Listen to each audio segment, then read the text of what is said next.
El tema de la ponencia del día de hoy se titula La prueba como eje rector en el proceso penal acusatorio, y antes de empezar a tratar este tema, quizá conviene hacer una pequeña aclaración respecto del título de la ponencia.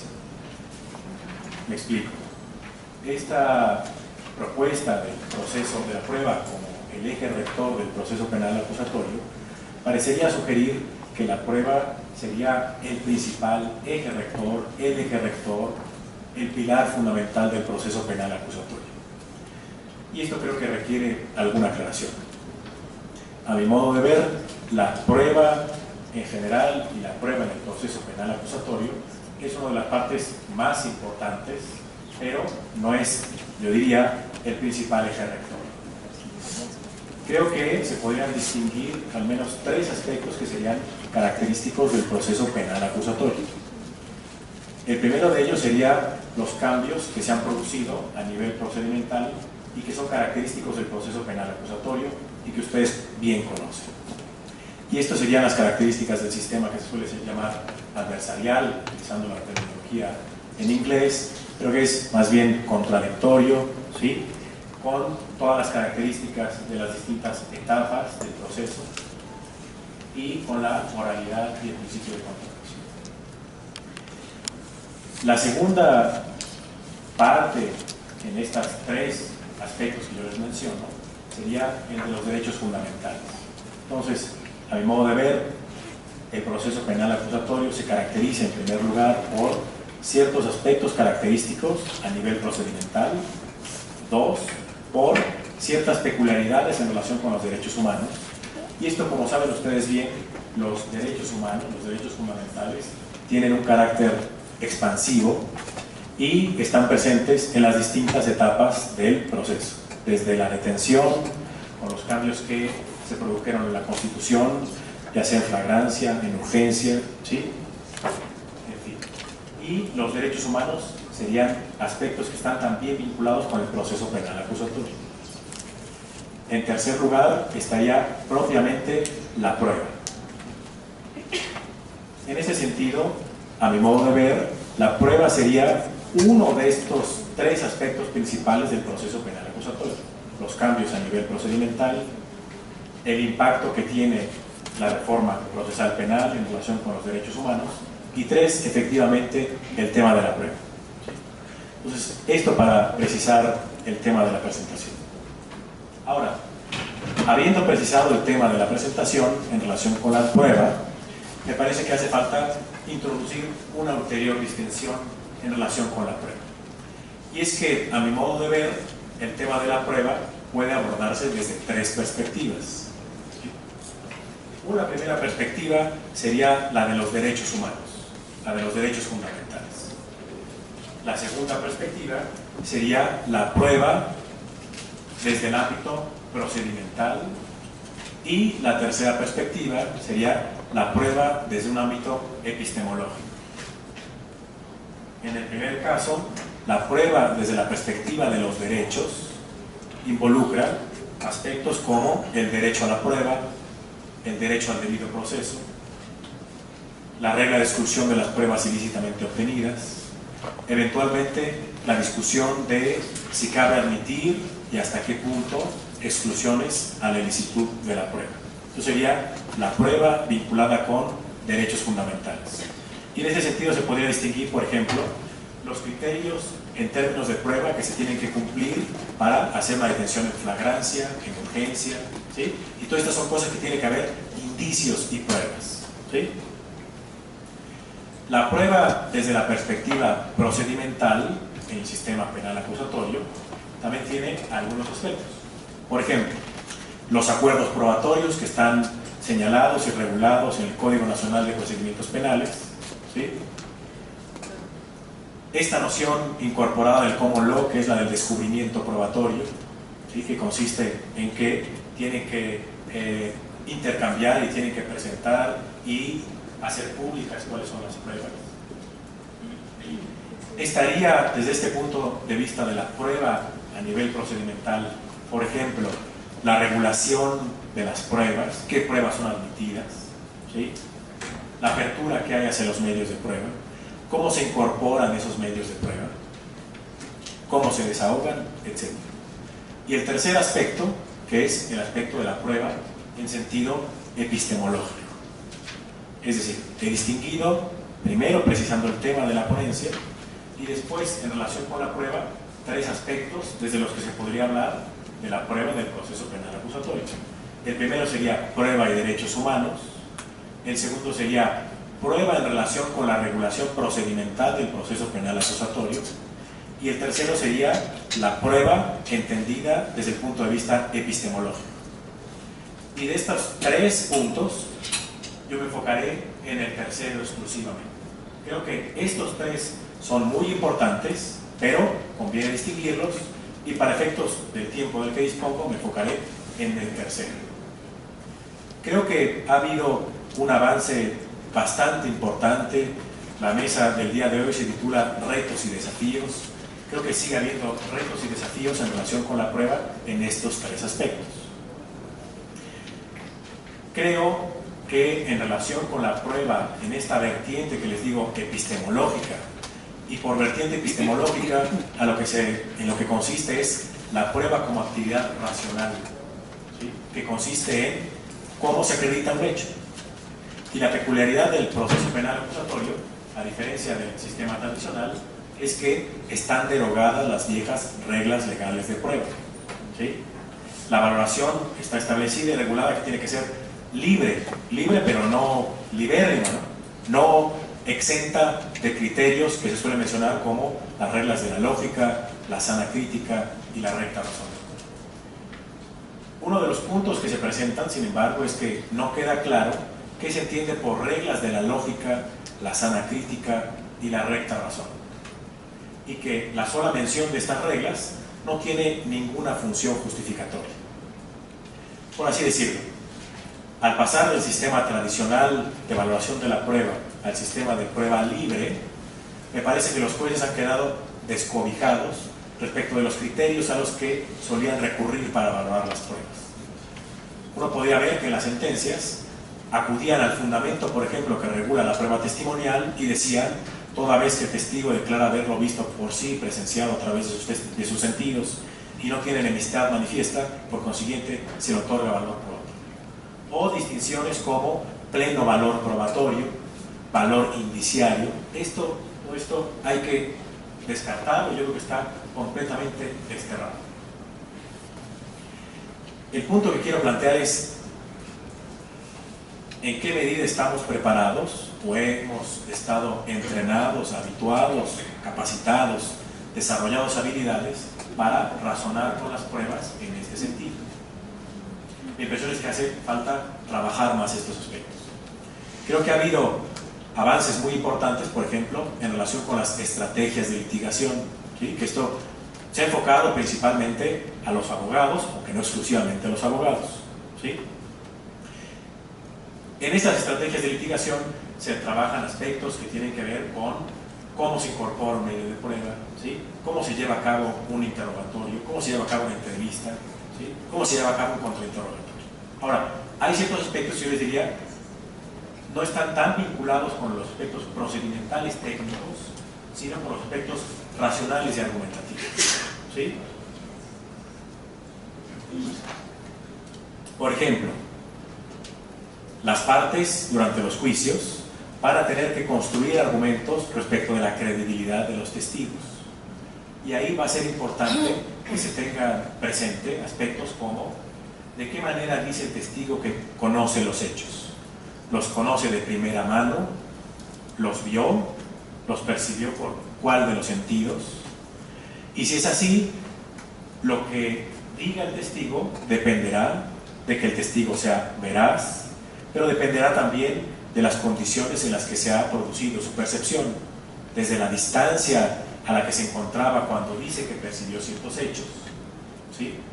De las condiciones auditivas que estaban presentes, de la iluminación, etc.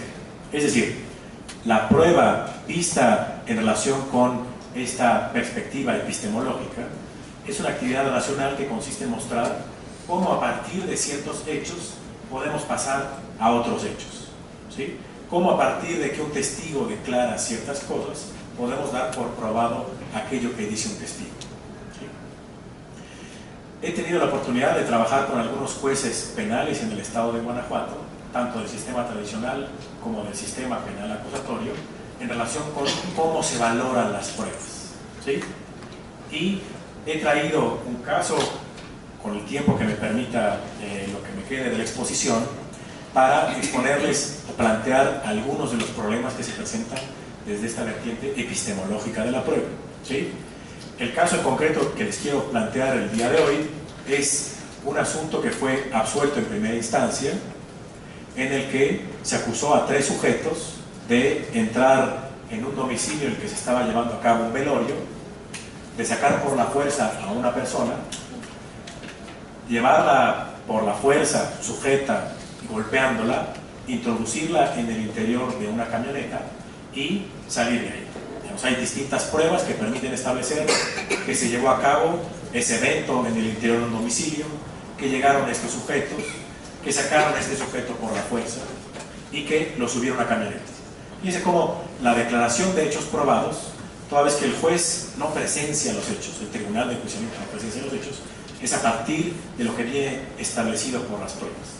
Pero solamente en el supuesto de que las pruebas sean documentales, sean periciales, sean testimoniales, se les otorgue credibilidad, va a poder tomarse aquello que dicen esas pruebas como cierto. ¿Sí? El problema en este caso se presentaba en que las pruebas efectivamente podían establecer estas circunstancias que yo les he narrado. No se supo nada más respecto del paradero de la persona que sacaron por la fuerza, hasta que se encontró, pasados unos 5 días, el cuerpo sin vida de este sujeto en una noria que estaba metido en una especie de pozo, el cuerpo ya con un avanzado estado de descomposición. Los peritos que llegaron ahí determinaron que, por las características que presentaba el cuerpo, era posiblemente coincidente con que la muerte se hubiera producido por aplastamiento, por que le haya pasado encima las vías del tren. ¿Sí? Y hay pruebas también que los peritos se apersonaron en las vías del tren y encontraron restos del cuerpo de esta persona. ¿Sí? Entonces hay pruebas que permiten establecer que estas personas llegaron a ese domicilio, sacaron por la fuerza a este sujeto, lo subieron a bordo de una camioneta, encontraron el cuerpo. Un testigo declara estos hechos ocurrieron alrededor de las 10 de la noche, y un testigo declara que vieron cómo subieron a esta persona, a la víctima, a la camioneta, ¿sí? Y dice que tomaron un destino en relación con determinada zona. El asunto que se planteaba en este juicio era si a partir de las pruebas que estaban presentes y que el Ministerio Público había conseguido allegar al expediente, se podía determinar la responsabilidad de estos sujetos. ¿Sí? Y presenta la peculiaridad de este asunto en relación con la prueba circunstancial o indicial, la cual es la que se presenta de manera cotidiana en el proceso penal, ¿sí? En el tradicional y ahora también en el proceso penal acusatorio. Y la peculiaridad de la prueba indicial o circunstancial consiste en que no hay pruebas que efectivamente se relacionen con los hechos delictivos, sino pruebas que apunten a otros hechos que pueden conectarse con el hecho delictivo o con sus circunstancias. Y aquí fundamentalmente consiste en la actividad racional de demostrar cómo se conectan las pruebas. ¿Sí? Termino con, o paso a otro punto, les dejo ahora presentado este caso, les digo, en primera instancia se absolvió a estas 3 personas y los magistrados o los del tribunal de enjuiciamiento, perdón, los jueces de este tribunal lo que resolvieron es que con las pruebas que había no se podía establecer la responsabilidad de estas personas. Es decir, a pesar de que estaba aprobada las conductas de que fueron, lo sacaron, etc., no se podía determinar qué cosa es la conducta que se les atribuye a ellos, en qué grado, lo hicieron todos. ¿Sí? Estas personas habían manifestado como coartada que la víctima se bajó o la bajaron por la fuerza a los 15 minutos de que se comenzó el recorrido y plantearon que tenían una coartada en este sentido. El asunto fue impugnado y en casación se determinó que sí estaban establecidos los elementos probatorios para establecer la responsabilidad de estos tres sujetos. El reto o el problema de esto es justificar y decir cómo a partir de las pruebas, si no hay pruebas que nadie pueda atestiguar qué cosa es lo que pasó, que lo llevaron, lo sujetaron, lo pusieron, esperaron a que pasara el tren. No había pruebas en el sentido de en qué horario transcurrían los trenes y pasaban por esas horas. ¿Me explico? Fundamentalmente, entonces, es una labor de análisis crítico y racional a propósito de lo que se puede probar. ¿Cuántos minutos? Unos 5 minutitos. Entonces, les dejo ahora planteado este asunto. Si hubiera oportunidad lo podríamos discutir, pero fíjense, el propósito de este análisis racional, talleres de análisis de las pruebas, valoración de las pruebas, uso sobre valoración de la prueba, consiste en ir trabajando prueba por prueba qué cosa es lo que permite decir, cuál es el alcance de las pruebas, los testigos son creíbles, cuál es el valor probatorio de las pruebas. Para hacer este tipo de análisis se han diseñado algunas metodologías para el análisis de las pruebas. La metodología que yo les voy a contar no es una metodología mía, es una metodología que ha sido elaborada por 3 profesores provenientes del Common Law, ¿sí? Y que tiene precisamente esta perspectiva de análisis de las pruebas. Este libro, por cierto, está traducido en español recientemente, hace unos 5 meses salió la publicación y también podemos comentarlo al respecto. Entonces voy a comentar cuál es el protocolo que plantean estos autores para el análisis de las pruebas y con algunos ajustes que yo he introducido derivados de la práctica que se presenta en nuestro mundo. Entonces, este protocolo tiene los siguientes pasos. Dice, en primer lugar, el analista debe clarificar y precisar cuál es el punto de vista adoptado, ¿sí? Y en esto de precisar el punto de vista, tiene que tener en cuenta quién es el analista, 2, en qué etapa del proceso se encuentra, de qué materiales dispone, ¿sí? Y esto varía en función del contexto, el rol que se adopte, varía en función de si se encuentra en la etapa de investigación, ¿sí? Si se trata de la etapa intermedia, se trata de la etapa de juicio, ¿sí? La propia distinción entre datos, medio de prueba, apunta también a estos distintos momentos. Habría que tener en cuenta cuál es el objetivo o función. Entonces, primer punto de este protocolo es clarificar el punto de vista. Y esto lo dicen estos autores, tiene la perspectiva de clarificar y hacer explícito lo que tiene que hacer el abogado, el analista, el juez, el perito. Y esto es un criterio que es aplicable para todos. En segundo lugar, formular los hechos jurídicamente relevantes, ¿sí? Y esto aplica en general para cualquier labor en la cual se tenga que acreditar los hechos. ¿Cuáles son los hechos jurídicamente relevantes? En materia penal, los hechos jurídicamente relevantes son los que la norma penal establece como condición de aplicación de determinadas consecuencias jurídicas y no son otros que los elementos del tipo, ¿sí? Elementos subjetivos, objetivo, etc. ¿Me explico? Entonces, este segundo paso tiene como función que el analista identifique, formule cuáles son esos hechos. Tiene que establecerse, por ejemplo, si se trata de la privación de la vida de una persona, alguien fue privado de la vida, tal conducta puede ser atribuida a un sujeto, ¿sí? Posesión de objeto robado. Un sujeto fue hallado en posesión de un objeto, el objeto es robado, la persona no participó, tiene determinado valor pecuniario, etc. No tenía conocimiento, de la procedencia ilícita del bien. Identificar estos puntos es relevante porque si no se establecen y no se acreditan estos puntos, no pueden aplicarse las consecuencias jurídicas. ¿Me explico? En ocasiones esto parece demasiado obvio, pero no se hace suficiente hincapié en la importancia de precisar punto por punto cuáles son todos y cada uno de estos puntos. En tercer lugar, formular los hechos secundarios, ¿sí? Cada uno de esos hechos jurídicamente relevantes, para establecerse había que preguntarse ¿qué había que acreditar para establecer que una persona fue privada de la vida? Hechos secundarios, una persona está muerta, 2, murió como consecuencia de un agente externo, esa persona no pudo autoinfligirse esa muerte. ¿Me explico? Y esto permite ir estructurando cómo va a ser el razonamiento probatorio. Fíjense, una de las características que se podía predicar de la prueba es que tiene que realizarse una motivación analítica de las pruebas, una justificación analítica en contra o por oposición a una motivación holista de las pruebas.